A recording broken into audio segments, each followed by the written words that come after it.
Welcome to Naturistic, a podcast focused on ecology, evolution, plants and animals. I'm Nash Turley, a biologist, and each episode I research a specific subject and present what I've learned to my co-host Hamilton Boyce. This episode we talk about California's grasslands.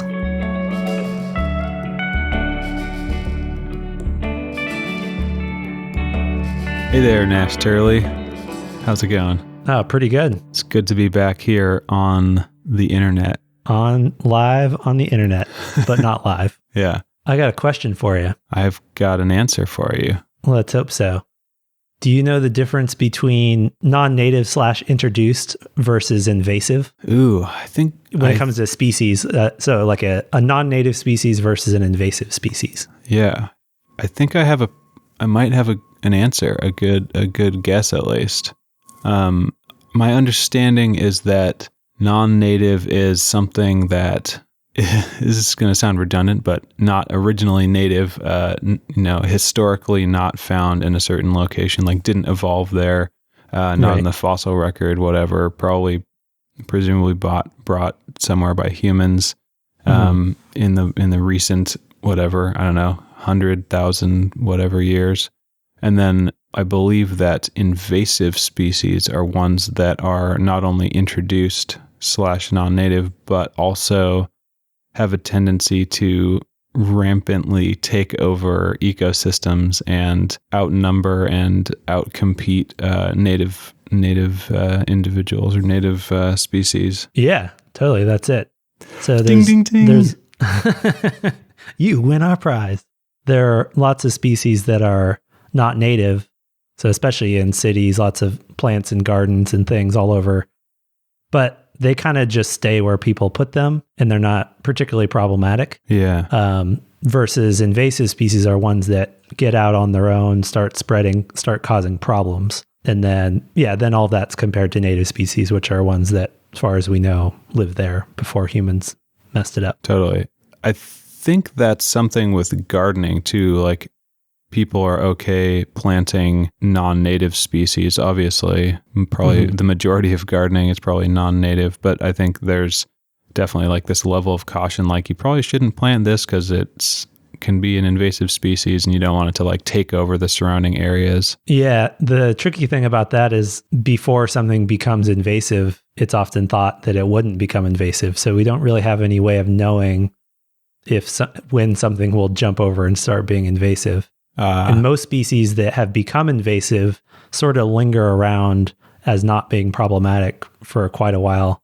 So there's this known lag period where they'll be around for even decades and then all of a sudden start becoming problematic. I didn't know that. Yeah, the reason for that's not really well known. It's thought that maybe they evolve, some sort of evolution happens where they change to become invasive, or it just takes time for their numbers to build up before sort of the exponential growth kind of takes off and we start noticing them. Yeah. Some combination of microevolution and just general population growth. Yeah. So, yeah, I mean, there's new species, like the rate of species introductions is not really declining. And that's one of the big problems. It's like, well, most of them probably won't be problematic, but if we keep bringing in these species, we know that, 1 out of 100 is going to become invasive. Yeah. When you think of invasive species, do you have any experiences with them or what comes to mind? Yeah, totally. I mean, growing up in the Pacific Northwest, Himalayan Blackberry, which... featured on a Naturistic video. Yeah. The first one, which we learned in the making of that, does not come from the Himalayas. Yeah, is Armenia or something? Yeah. And some other nearby area. Yeah. The Himalayan Blackberry was always one that was just everywhere. Ivy, English ivy? Is that one? Yeah. One of those ivies is just all over the place. Or maybe multiple different species of ivy. Probably. The main one, at least by common name, was English ivy. Yeah. There's a pretty wild story about English ivy where, there's Ivy League schools, and that's reference to like the ivy growing on the buildings. Okay. And so a lot of the Ivy League schools used to encourage their graduates to take ivy with them and plant it so as to bring a piece of the school with them, and in the process, purposely moving an invasive species around. What a bunch of collegiate assholes. Exactly. Classic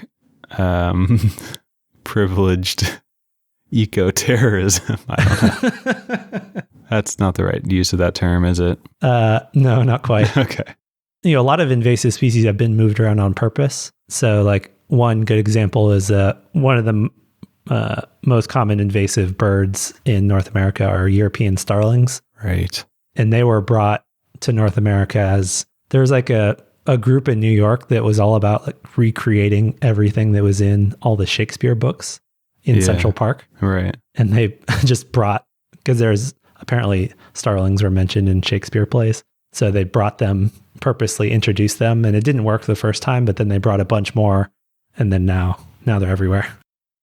Any other invasive species that get stuck in your craw?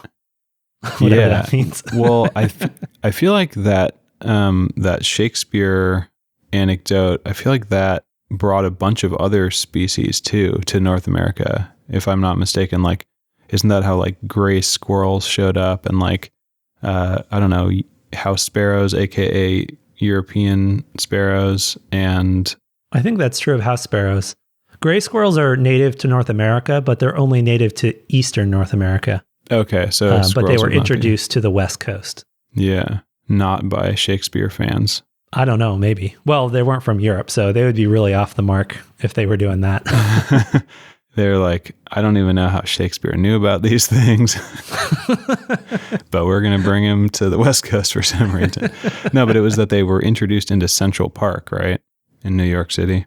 Oh, the squirrels? No, the Shakespeare. Definitely the house sparrow and the starling are the ones I've heard of. Maybe other things too. Yeah, I feel like there's a whole collection of species that are like all now invasive and widespread across the entire continent, basically. Damn you, Shakespeare! You thought you were a poet, but really you were an eco-terrorist.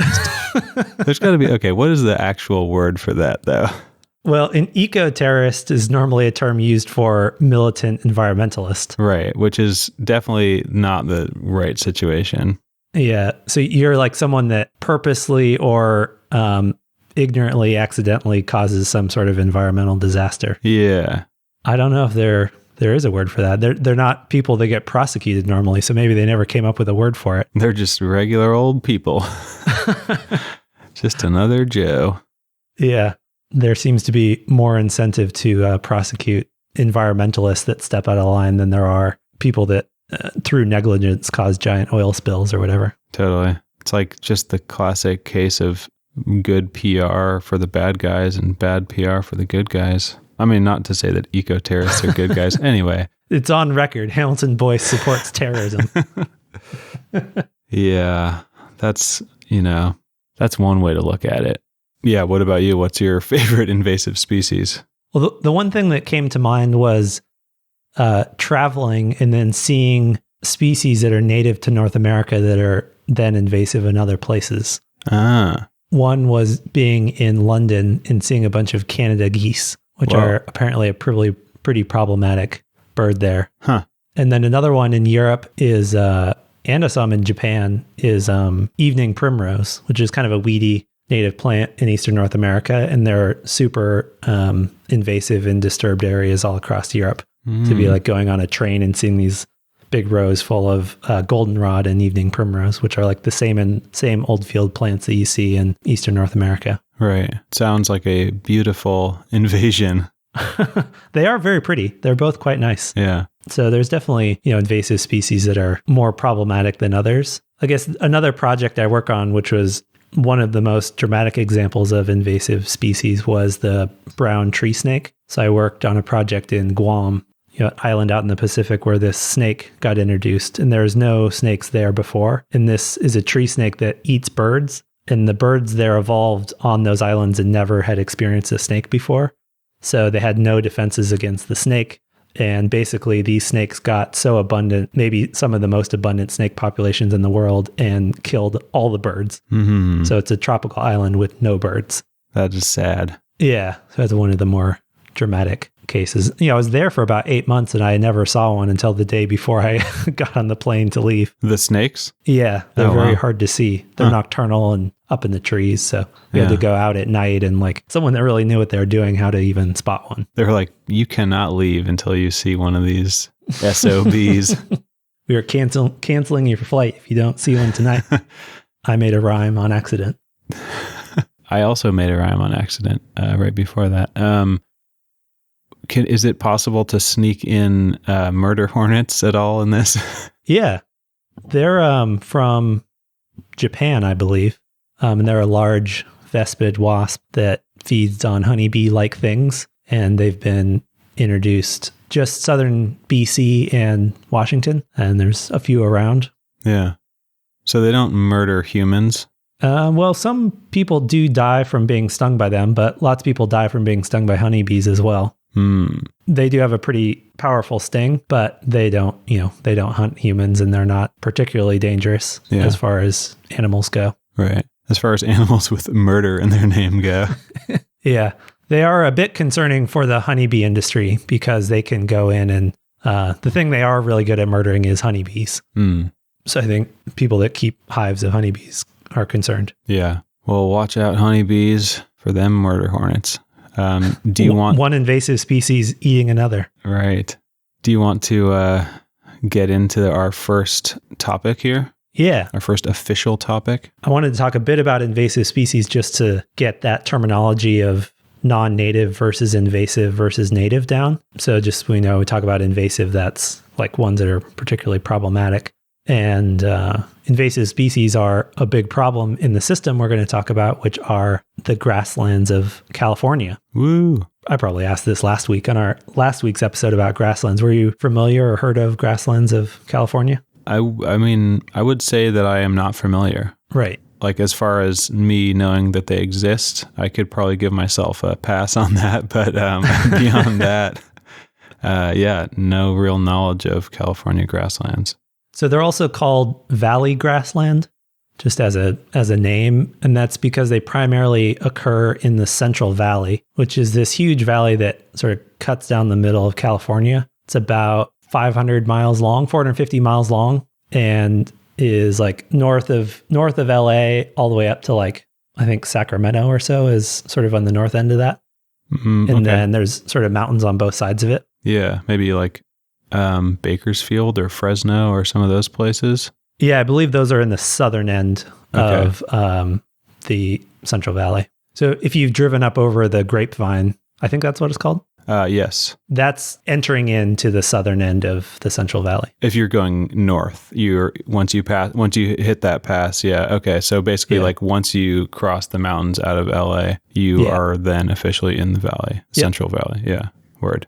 And then just cruise down the highway for 450 miles and then you're done.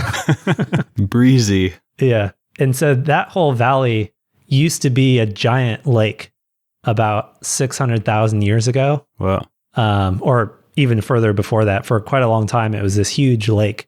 And then about 600,000 years ago, there was a catastrophic event, probably an earthquake, that caused it to drain out in a new place, which is through the big valley that goes into San Francisco Bay. So the catastrophic draining of that lake is partially what carved out San Francisco Bay. That's wild. I would not want to be a Bay Area resident during that time period.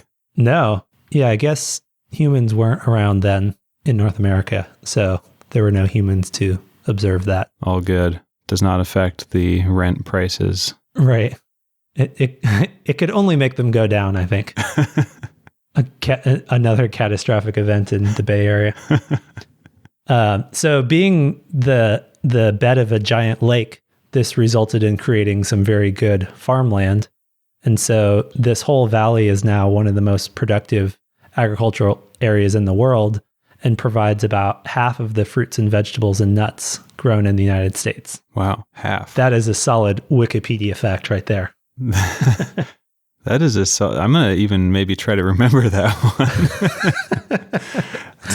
It's like a kind of thing that you can say that people will think you are well educated. Yeah. And full of interesting knowledge. flying over the Central Valleys is really wild. It's one of the most heavily engineered landscapes. When you fly over it, it's been like laser leveled flat and perfectly cut into squares of all the agricultural plots. It's really intense. Yeah. The grassland of California filled up the whole Central Valley, but also some other areas, which include some coastal regions a bit north of the valley and also coastal regions south, encompassing the whole area that was LA and San Diego. So along the coast there, basically along the southern coast was all California grasslands as well, of a similar type.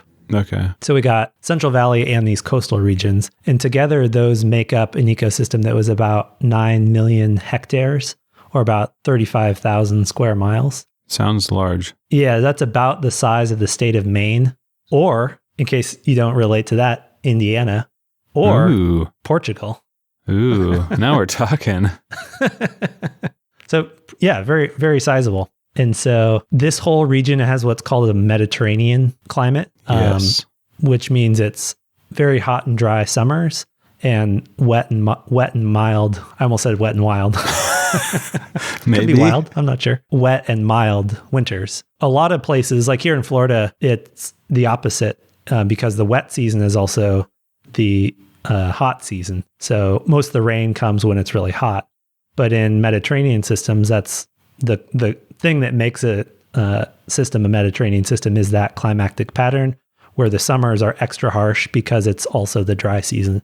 So really hot and dry summers, but the winters are not super cold and they're kind of wet. So more action actually happens in the sort of the buffers, the spring and fall and winter. Oh yeah, that makes sense. And yeah, if you've ever, have the depiction of California of having these brown hillsides, that's sort of a product of that. You have stuff growing in the fall and spring, but then in the summer, it gets so hot that sort of everything dries out and dies or goes dormant. Mm-hmm. And the rainfall is super variable from year to year. So a lot of what happens, the growth that tends to happen in the spring is really dependent on sort of the variation of rainfall from year to year.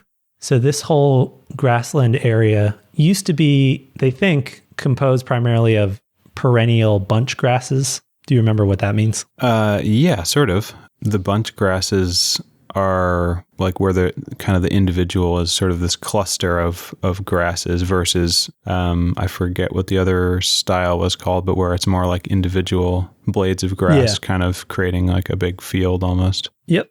And then perennial? Perennial meaning that it's comes back every year? Yep. As opposed to annual, which are plants that only live for 1 year and then die. Right. So it's thought that most of this, the most dominant species were perennial bunch grasses, which is typical of lots of grasslands.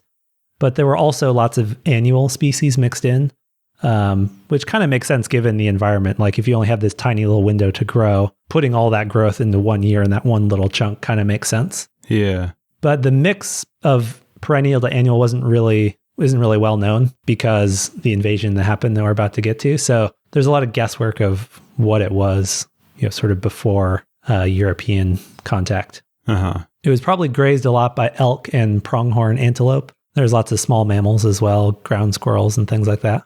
You ever seen a pronghorn? That's a good question. Thank you. I'm going to...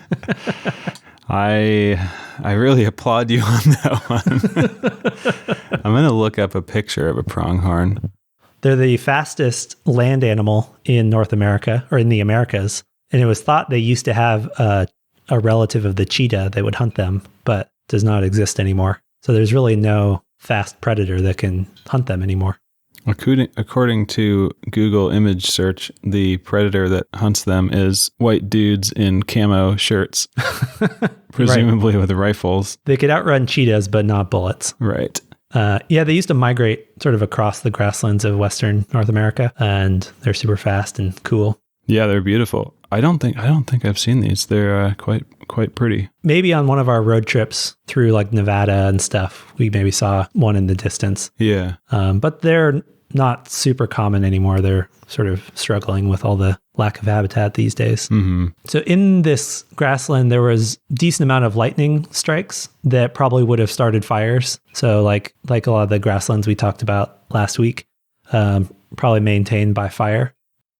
Yeah, so it's thought that about 200 to 400,000 Native Americans lived in the valley before European contact that also are thought to have burned and started fires quite extensively. Intentional burns. Yeah. Yeah.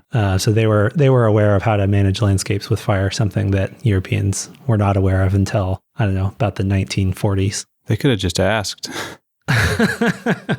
Yeah, there's lots of things they could have asked. Yeah. Or listened. That's probably the more important part.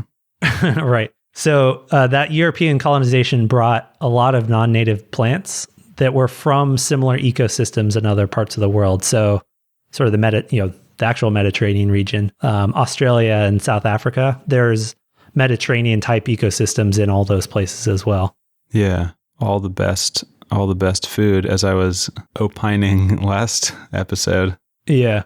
Have you ever had South African food? I'm going to go ahead and say no. Yeah, I've never heard of it either. I don't know. It's not a lot of specific genres of African food that I see. I've had Ethiopian, which is great. Yeah, Ethiopian is great. Totally. In these grasslands, Spanish and Mexican set up a lot of large ranches or ranchos or rancheros. Actually, I don't know if rancheros is the right word. I think rancheros is like the humans. Right. Like a cowboy. Right. Ranchos con rancheros. Right. See. The native species of California grasslands were almost completely replaced with annual grasses that were mostly from the Mediterranean. And so this whole region, the size of Portugal, was almost completely replaced by annual grasses from the Mediterranean. Those were crops, presumably? No. They're just randomly, they just were hangers on to European travel and stuff like that? Yeah. The mode of introduction I didn't see anything that really new. Some of them were probably brought on purpose because often when they bring cattle, they'll bring in grasses that they think are good. So some of these annual grasses could have been brought in on purpose.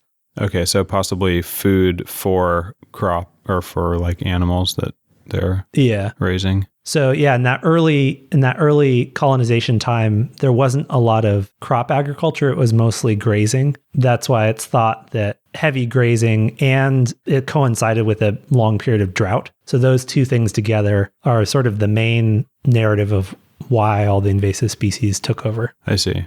And today there are about 400 non-native plant species in the Central Valley grasslands. 400 non-native. Yeah. Yeah. How many native species are there? Oh, I don't know. A lot though, because it's a biodiversity hotspot. Right. Yeah, more than that. Yeah. The southeastern U.S. and the California are sort of the two hotspots for plant diversity. So I know in the southeastern U.S., there's about 900 endemic plant species that only live there. And then, of course, there's way more that live in other places. Yeah. So cool. I think it's similar because they're always kind of head in head. They're sort of competing for biodiversity supremacy in North America. So I would guess it's hundreds and hundreds of endemic species and many more. Yeah. The flora of California is really, really large. Word. So yeah, many places of those grasslands have 70%, even up to 100% of cover of these non-native, mostly annual plants. So it's been very, very thoroughly replaced. Like a lot of the native species are there, but they're really rare. Mm-hmm. So yeah, I mentioned this is thought to be primarily due to drought and grazing, but then eventually a lot of agriculture did come in. So now about half of the Central Valley is converted to straight up agriculture or development. And if it seems like it would be more than that because lots of ecosystems are a lot more destroyed than that. I think the reason it's only half is because a lot of the valley are like the slopes and the hills up on the side and stuff. Okay, which yeah. I assume weren't so great for agriculture. So it's like the bottom, the lake bed that is the hot, agriculture zone, and all the sides and everywhere else were not, were good for grazing, but not much else. So they never got fully developed. Okay, right. I do also feel like the hillsides are good for like grapes and stuff like that. Like I feel like a lot of, or like olives for, that kind of stuff. Like all the stuff that you get in the Mediterranean for like wineries and olive oil and stuff like that. I feel like those are kind of like up in, I don't know, maybe you can do it either way. Yeah, no, that's true. I mean, Napa Valley is, let's see, where is Napa Valley? I went there. It's like... Oh, you don't have to know where something is to go there. Trust me. I know from experience. Yeah, right. I I'm quite sure that Napa Valley, just by how it looked, and there were some oak savannas and stuff. So I'm sure it's part of this grassland system. And so obviously that's the sort of the prime grape growing zone. But even in that region, it was not as total takeover as in like the Midwest. Like there were still lots of bare hills and stuff in Napa Valley, sort of mixed in the plantations and stuff. Yeah. Maybe, I guess plantations isn't the right word, the vineyards. So there are a lot of other factors that are thought to contribute these days to potentially the continued dominance of the invasives. One is nitrogen deposition. So this is caused primarily by burning fossil fuels, which the pollution of fossil fuels goes into the air, gets into clouds, and then in the rain, it deposits nitrogen into the soil. So pretty much everywhere where humans are driving cars, there's a bunch of extra nitrogen falling out of the sky, which is really changing plant communities quite dramatically. Just all over the world. And of course, that's particularly dramatic in California. Yeah. Where I've heard there are a fair number of automobiles. I have also heard this. I had mentioned that on Wikipedia, so that's how I know. They mentioned that there were cars in California on Wikipedia. Okay, good to know.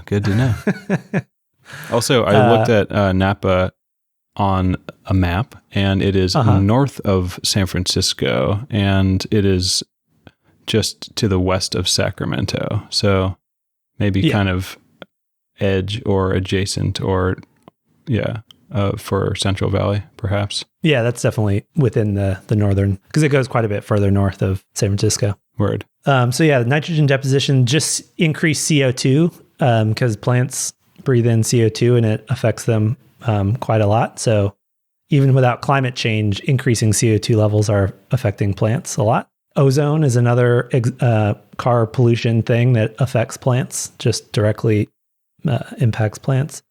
And then all the grazing, either too much or too little in various places, all these things are thought to potentially inhibit some of the native species from coming back. Just got a lot going against it. Yeah, that's a tough one. That's a lot to change. Yeah. There are some patches that are still doing pretty well, which are called Serpentine Grasslands. I remember these. Yeah. Do you want me to tell you about them? Yes. Okay. They are areas where the soil is more higher level of toxicity, perhaps. Mm-hmm. And that's all I got. Yeah, they have toxic soils. They normally have some metals in them. The ones in California apparently have really high levels of magnesium just due to natural geology stuff. Mm-hmm. And so there's very specific plant communities that grow there. Lots of evolution, cool studies that have been done there. But for various reasons, the annual invasive plants don't really invade those so well. So they're kind of the last little patches that are more dominated by native species. That's cool. Sometimes you just need a little toxic soil in your life, as Britney Spears might know.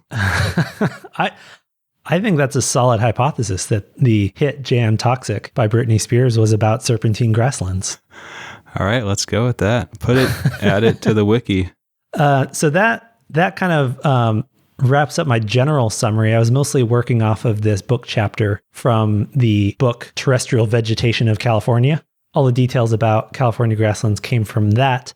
We're going to move on after a little break to talk about a couple studies about these invasive plants right after this.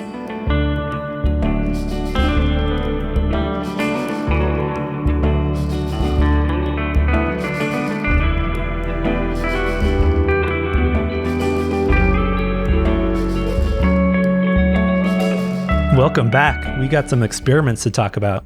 Ooh, experimental. Are you ready? Experimental science. Yeah, I'm ready. So this first study was published in the Proceedings of the National Academy of Sciences, aka PNAS, or occasionally PNAS. If you're feeling a little saucy. Yeah.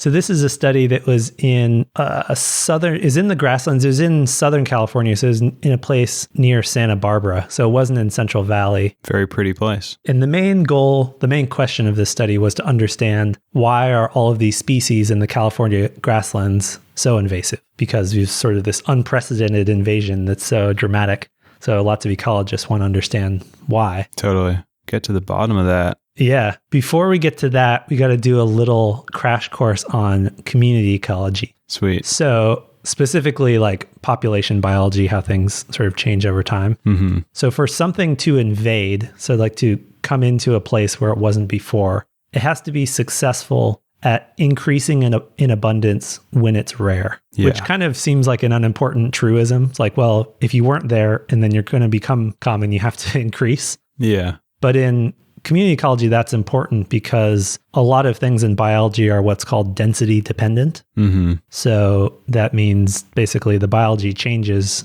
If you're really common, stuff is different than when you're really rare. Right. And that could be because you're competing with yourself. It could be because diseases more likely to attack you when you're really common than when you're really rare. Mm-hmm.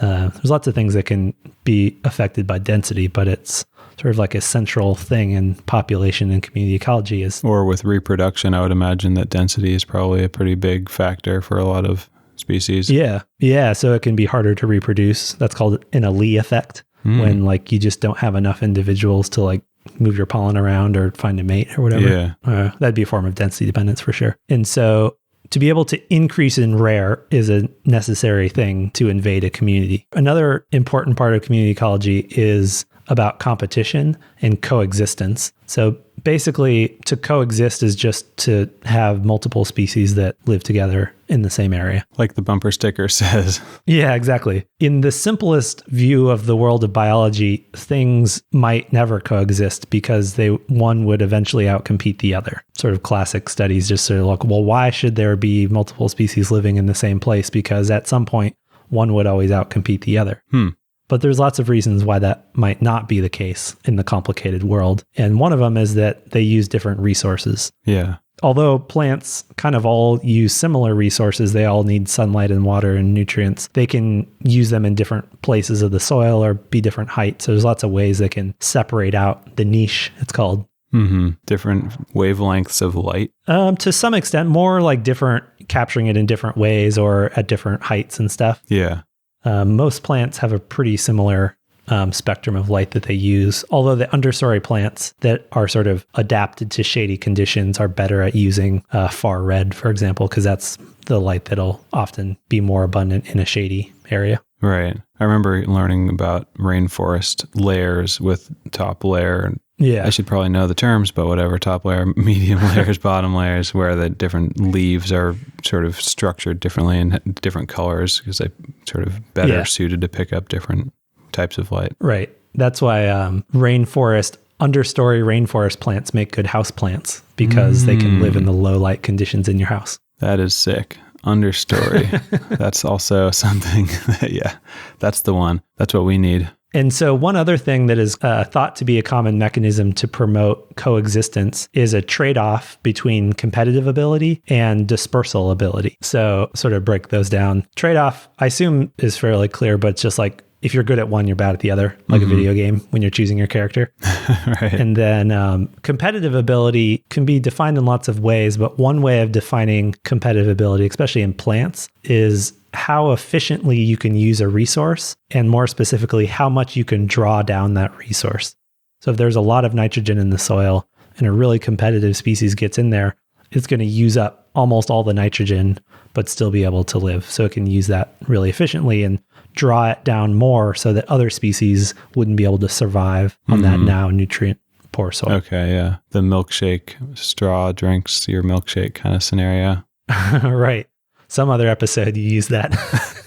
Really? Yeah. I don't remember what it was then. Man, well, it's highly quotable and it applies to, Wait, is that from a movie? That's it's from There Will Be Blood. There Will Be Blood, yeah. Right. There you go. Also, that was in California, wasn't it? Yeah. Paul Thomas Anderson loves California, loves apparently I was reading recently that most of his films take place in the San Fernando Valley, which I didn't really think about that, but I was like, There Will Be Blood. I wonder that could have taken place there. Seems like it. Yeah. Okay, so we got a trade-off between competitive ability and dispersal ability, and dispersal is just like how good you are at getting to a new place. And plants vary a lot in that. And lots of plants are surprisingly bad at that. They just like their seeds don't move around very well. They're not very good at establishing from seed. Right. You need those trees that walk from, God, is that Harry Potter or Lord of the Rings? Lord of the Rings, yeah. Whoops. Sorry, guys. Here's the story that comes to mind. I read one of the Lord of the Rings books in a high school class. And it was like a group read the book. And then we had to sort of meet with the teacher to like summarize what we were talking about. In this part of the book, the hobbits or whatever were like trying to convince the trees to come help them. And I think in the book somewhere it used the term aroused. So we kept like purposely or accidentally like reusing this word aroused with our teacher. Like, oh, they had to arouse the trees. And if they got aroused, they would, after their arousal, they would come join the war. No. Just like, I think I was completely accidental, and then I was like really embarrassed or something. But oh man, that's my memory of trees in Lord of the Rings. Yeah, that's a good pubescent teenager school moment right there. Yeah. Okay, so we got coexistence. It can be because of using different resources or these trade-offs. And then we have exclusion, which is sort of the opposite, that one species totally drives out the other one. And one reason for that could be that one of the species can increase when they're rare, but the other one cannot. So if they're just bad at doing that increasing when rare thing, they could be excluded. Or you could just have one species that's a total superior competitor for a variety of resources and just uses up the resources and the other species can't survive. Yeah. And one of the things about that, when you have these competition that uses up resources, those things can be really dependent upon conditions. So like if humans came and changed the environment, or there's a different fire regime or something, that can really change those competitive outcomes. Yeah. And then the last primer of community ecology thing is a concept called priority effects. That basically means that you could have all these theories about when someone would win and when they wouldn't win. But there's this alternate theory that basically says whoever gets there first wins. And once you get there and beat out your competitor, then there's not a way for them to invade in after that, because they don't have that I got there first advantage. Right. And so one of the things that can happen with priority effects is it can lead to very, very different outcomes based on those initial conditions. This reminds me of an episode of Explained that we watched earlier today, a Netflix show about racial wealth inequality. Okay. The rich get richer? Yeah, exactly. That's essentially a priority effect. Yeah. Yeah, totally. And they use the analogy, if you start the race 300 years in front of someone else, then the only way, equal conditions will not let the other person catch up. The other person would need, some sort of extraordinarily insane advantage to be able to catch up. Yeah. Yeah. That's a great parallel. This idea of priority effects has only fairly recently gotten a lot of focus in trying to understand how these, especially plant communities, come out. And more recently, especially in the world of invasive species and restoration and things. So these different outcomes that we just talked about have pretty different management implications if you want to try to get rid of the invasive species and help the natives. So if the invasive species is a superior competitor, then that's real tough because, no matter what you do, potentially they're always going to outcompete them. And what you really need is maybe a biocontrol or eradication. So biocontrol would be like a bug that eats the invasive plant. Then it might reduce it so it's not a superior competitor anymore. Because it's dead. Yeah, right. If the difference in competition is really more a fact of the environment changing, the invasives aren't necessarily a superior competitor, then, well, if you change the environment back, maybe the natives can come back. And then the last thing, if it's a priority effect, then it doesn't mean the invasives are a superior competitor necessarily, but you kind of need to start over kind of. So you maybe do something to give the native species priority again, kind of start the race again. Yeah. So depending on which of these outcomes are sort of supported by an experiment, they have very different sort of management outcomes. So this study was in an area that had a lot of, basically they took a California grassland and kind of started new experimental plots, either that were dominated by invasives or dominated by natives. And it's a very manipulative experiment. So they basically herbicided and plowed a region and then seeded in patches that ended up being dominated by the native plants or the invasive plants. I see. So because they could do those manipulations, that allowed them to do these different experiments. So the first question is asking, are the non-native plants or the invasive plants superior competitors? And so to do that, you can grow these plants separately and see which of them draws down important resources to a lower level. So in this case, they measured water and nutrients and light. And so the ones that, after they've been growing there for a season, reduce those levels the most would be predicted to be the superior competitors. Yeah. And what they found pretty clearly is that the native species are just as competitive as the non-native species. So the amount at which they blocked out the light, the amount at which they used up the nutrients, the water levels were kind of similar between both. Actually, I think the natives were a little bit more competitive by that measure. Okay, interesting. So basically cross that one off of the idea list. Yeah, and that's good news. I mean, it's easier to potentially do something if the natives can compete against the invasives. Yeah. And then the second question is, are the natives superior competitors, but just seed limited? So it's kind of based on the answer to the first one. Yes, they are superior competitors, but if that's the case, why are they not around? Are they seed limited? So are they just not around because there's not seeds? And that's almost like a stupidly dumb experiment. You just add seeds and compare that to areas that you don't add seeds to, but you sort of need to do it to test it. So in areas that are dominated by invasive species, you add seeds of native species and see if they show up more. And perhaps not surprisingly, they do. They become way more common when you add all their seeds. So they're seed limited. Yeah. And they can grow when you add the seeds in the presence of lots of invasive plants. Okay. Do they do the reverse where they plant a bunch of throw a bunch of invasive seeds into some native habitats? Yes. That's the next question. So to test if there are priority effects, that whoever's first wins, they have to do both. They have to have a native plot and add invasive seeds, and they need an invasive plot and add native seeds, because sort of you're creating a system where there's one or the other got the head start. Yeah. Following up from the previous answer, we already know that if you add native seeds to the invasive stand, the natives they can establish, and they actually reduce the abundance of the invasives when you add the native species. So they're out-competing them. Yeah. But when you add invasive seeds to a fully native stand, it doesn't really change much. So that says there's not strong priority effects. Despite the fact that the system is so messed up by invasive species, these experiments are saying it's actually quite encouraging that we could bring back the native species. Just sprinkle some seeds around and problem solved. Potentially, yeah. So it said one of the main mechanisms to there being so few native species is because of seed limitation. The native species are very rare, and so they just don't have enough seeds to get around. Mm-hmm. And it suggests that the initial invasion was not because these invasive species are super great competitors. Instead, the alternative is there must have been some big land use change that facilitated the invasion of these non-native species.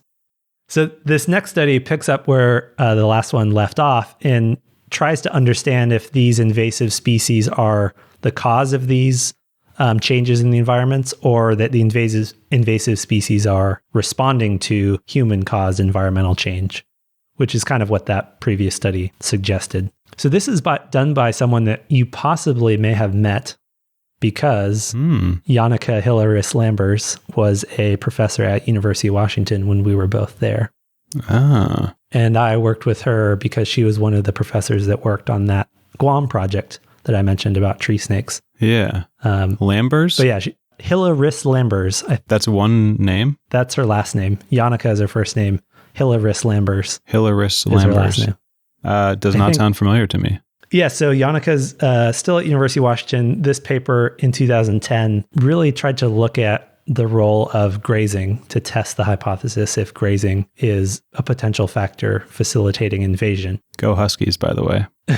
Yes, my favorite dog with blue eyes. So these non-native annuals, these invasive annual plants, could have just done a lot better in grazing. They could have better endured grazing, and that could be a reason why they took over from the native species. One of the issues that this study points out is that a lot of the studies in California grasslands always compared the invasive annual plants to the native perennial plants.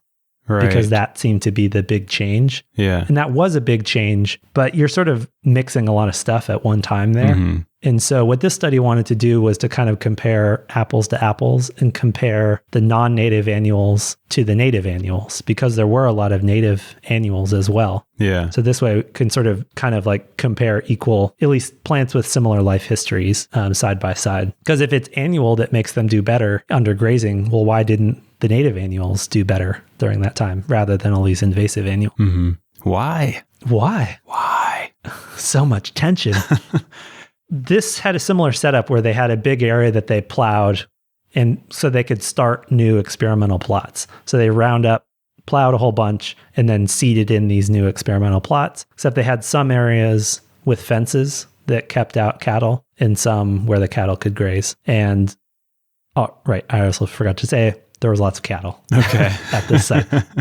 Again, like the previous study, are the non-native or the invasive annuals better competitors than the native annuals? And this sort of similar thing where they measured the resources in the plots grown in monocultures. And same outcome is that they're about equal. The native and non-native seem to be similar competitors when you measure them in this way. So that's good. They found same result. And then they asked, do the native annuals do better with grazing? Because that would be sort of the hypothesis. Right. And so what they do is they compare all the native species and the non-native species with and without grazing. So the main thing they found was that grazing reduced the biomass and seed production of the natives a lot more than the non-natives. Phew.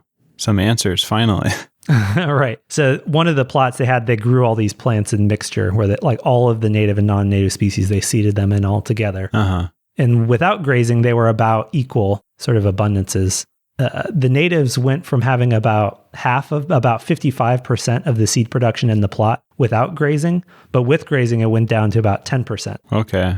So basically, they're taking a hit. When there's cattle, the natives and non-natives seem to be doing about the same number of seeds, but when there is cattle grazing, they're way lower, down to 10%. Yeah. One of the tricky things is it's not clear if this is because the cattle are preferring to eat the natives, it's because they're tastier, or because the natives are less resistant. They don't recover as well from grazing. It could be either of those. Then they didn't do the follow-up where they had separate plots? Yeah, you'd have to look at the how much they're eating. They do that with some animals, but yeah, they didn't do that.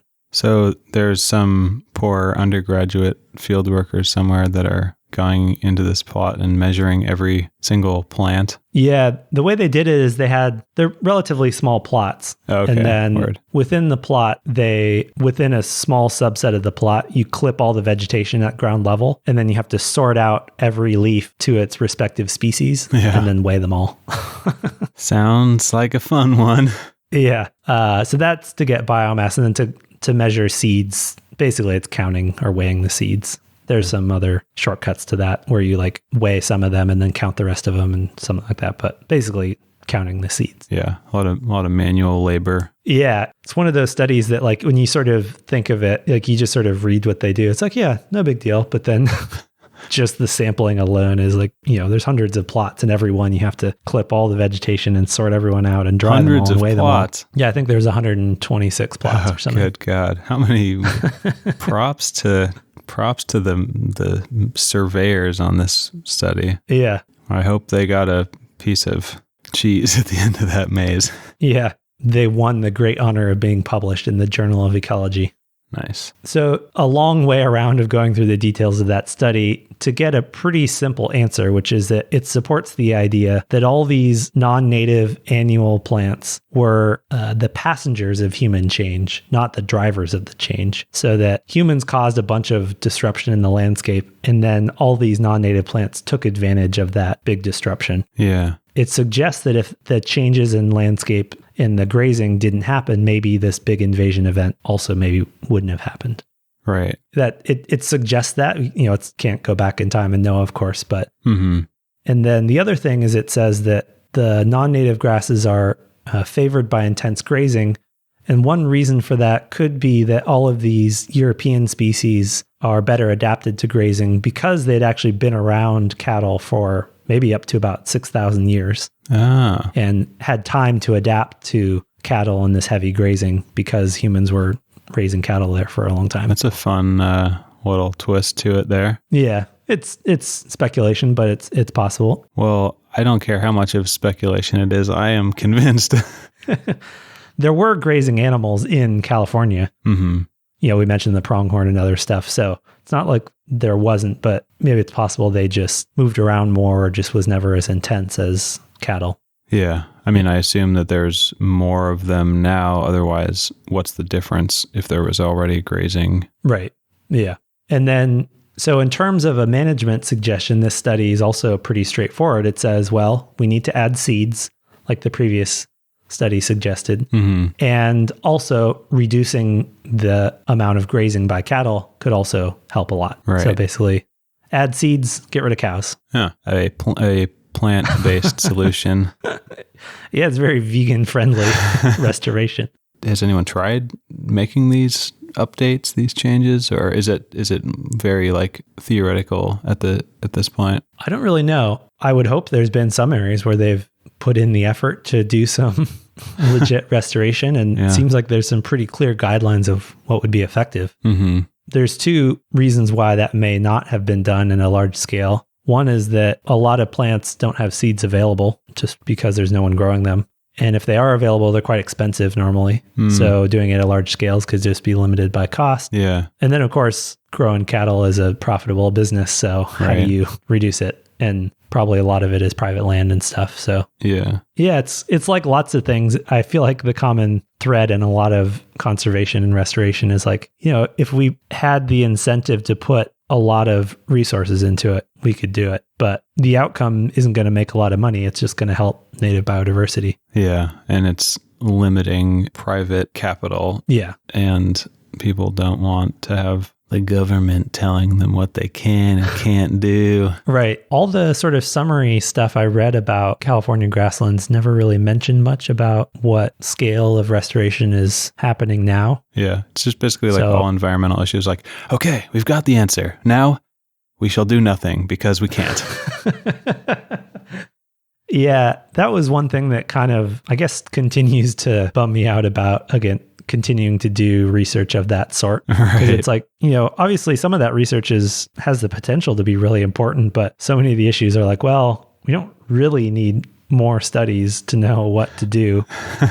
Like, we have a pretty good idea of what would probably work. We just need to do it. Right. Like, need to raise the money or buy the land or whatever. So that reminds me a little bit of this large, like, multi-year study that was going on at the UW when I was like working as a lab assistant and in the environmental health department or lab or whatever. And they were doing this study that was like looking to see if giving vacuums or something to low-income families would help reduce, I think, like diseases that came from like having dust and environmental contaminants and stuff like that, like asthma or whatever. So they did this big multi-year study where there was like, all these, there was the control group where they didn't give vacuums to them, and there was the actual group where they gave vacuums to them, and they would come and like measure the dust in the corners of their homes or whatever. And they did this over like so many years, and there are so many people involved in the study. And it's like, I mean, I don't know how many millions of dollars they spend. And it's like, man, just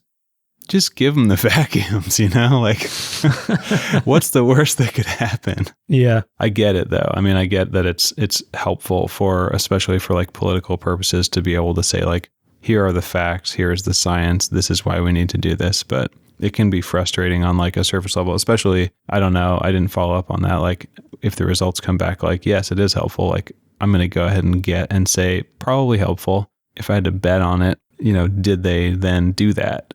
Did they then give those people vacuums, or was it just theoretical? I don't know. Yeah, I think those types of studies seem to be most useful when there's a desire and the resources to do something, but there then needs to be hard decisions of like how to best spend that money. Totally. So that makes sense.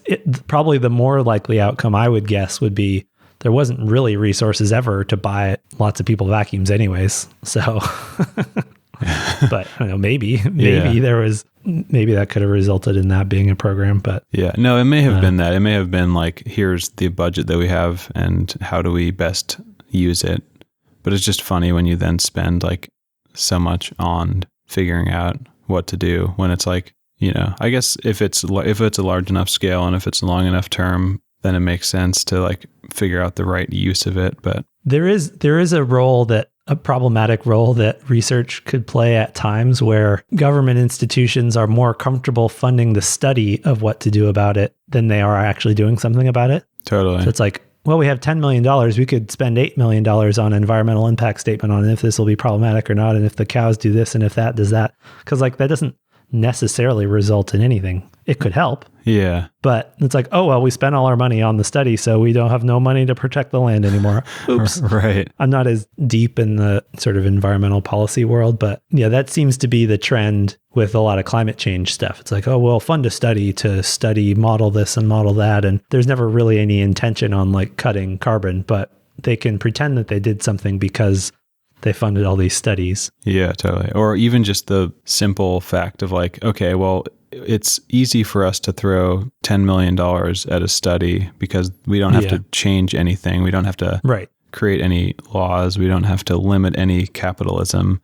But if you want to actually like change what people are allowed to do, change what corporations are allowed to, take advantage of and stuff like that, then suddenly it's like, can we just go back to like throwing lump sums of money into some labs and saying that we're working on some stuff? Yeah, it puts all the scientists in a weird place because it's like, well, if there was genuine desire to do something about it, you would want these studies. Totally. But if there's not actual genuine desire, then you're sort of kind of playing into their propaganda.